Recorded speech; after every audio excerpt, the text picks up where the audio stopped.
वामन अवतार। देवगणों से जीतने का प्रण करके असुर राज बलि ने अपने गुरु शुक्राचार्य की देखरेख में विश्वजित यज्ञ किया। यज्ञ की पवित्र अग्नि से उसे अग्नि के रथ, प्रलयकारी अस्त्र और कवच मिले, जिससे वो स्वर्ग को जीत सकता था। उस कवच को पहनकर बलि ने अजिंक्य रथ पर आरूढ़ होकर अपनी सेना के साथ अमरावती पर धावा बोल दिया। इंद्र के दरबार में तो सभी देवगण उस हमले से अनभिज्ञ थे। ये आवाज कैसी? इस आवाज से तो तीनों लोग थरथरा रहे हैं। ये तो बलि है, अपने राज्य को घेर रहा है। अब हम क्या करें? बलि के पास तो कुछ अद्भुत शक्तियां लगती हैं। शायद हम उससे जीत नहीं सकते। तुम ठीक कह रहे हो। इस वक्त बलि अजिंक्य है। मेरी बात मानो, तुम अभी अपना राज छोड़कर चले जाओ और योग्य समय की प्रतीक्षा करो। लेकिन वो समय कब आएगा?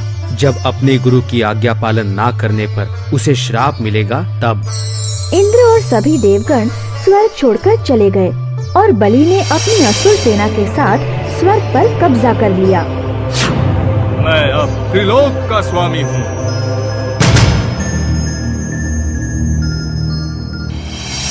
ये समाचार सुनकर देवगणों की माँ आदिति ने श्री विष्णु से प्रार्थना की। हालांकि वो असुर अजिंक्य है, पर फिर भी मैं तुम्हारे वंशजों की रक्षा करूंगा। श्री विष्णु ने एक छोटे कद वाले ब्राह्मण का रूप ले लिया। कुछ दिन बाद जिस जगह पर बलि अपना यज्ञ कर रहा था, वो जगह एक तेज रोशनी से चमक उठी। लगता है सूर्यदेव स्वयं अपने यज्ञ के लिए आए हैं।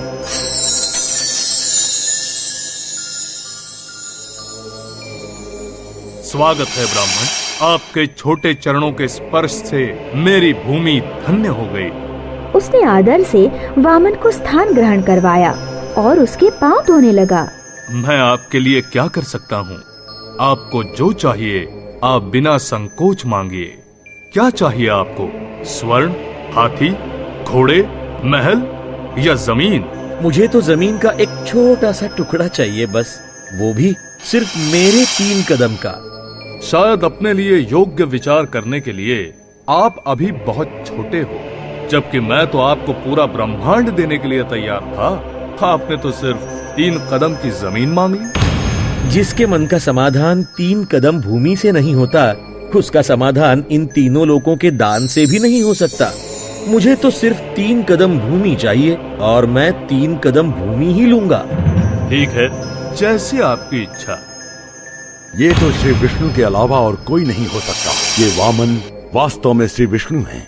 जहाँ वो तुम्हारे शत्रु देवों की मदद के लिए आए। मैंने वचन दे दिया है, अब कुछ नहीं हो सकता। वो वचन तोड़ दो। जब अपना और अपने अनुजों का भविष्य संकट में हो, तब ऐसे वचन तोड़ने में कोई पाप नहीं है। महान भक्त प्रहलाद का पोता बलि इस तरह का सामान्य व्यवहार कभी नहीं कर सकता। चाहे कुछ भी हो जाए, मैं इस ब्राह्मण को मेरे वचन के अनुसार जमीन जरूर दूंगा। मेरी आज्ञा ठुकराने की तुम्हारी हिम्मत कैसे हुई? मूर्ख हो तुम।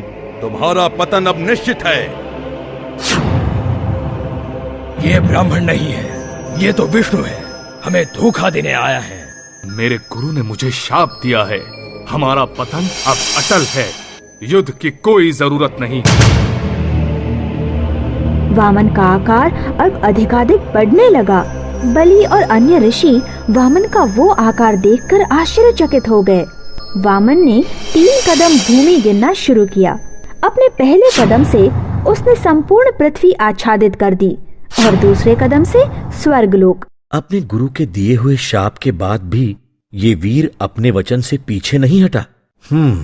मुझे उसे और कठिन परीक्षा लेकर आजमाना होगा।